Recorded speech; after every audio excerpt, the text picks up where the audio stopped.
In today's video, I'm going to teach you how to export videos faster in Shotcut. We're keeping this simple and practical, so if your exports are dragging on, there's one built-in setting that can make a real difference without changing the look of your video. I'll show you exactly where to find it, what it does, and why it's worth turning on, so you can get your projects out the door quicker. Start by opening the Export tab. This is the panel where you normally choose your format, resolution, and final output settings. If you don't see the Export tab on your screen, don't worry. Go up to the View menu at the top, find Export in the list, and click it.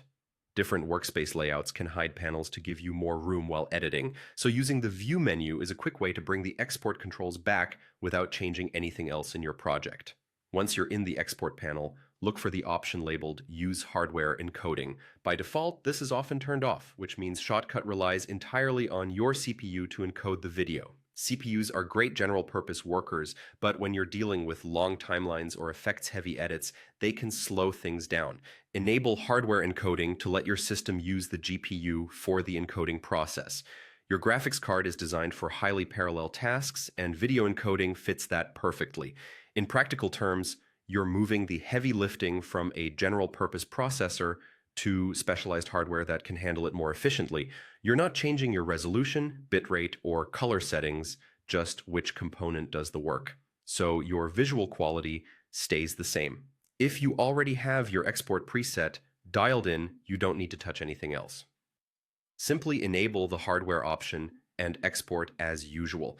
You'll sometimes hear claims of up to 5 times faster exports. Realistically, expect something closer to about 2 times faster, which is still a big improvement.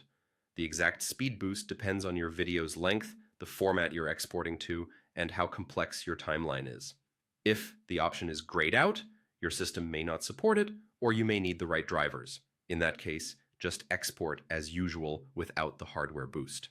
And if you ever notice an export issue after turning it on, you can always switch it off for that specific render. That's really all there is to it. Enable hardware encoding in the export panel and let your GPU help you finish faster while keeping the same quality you expect.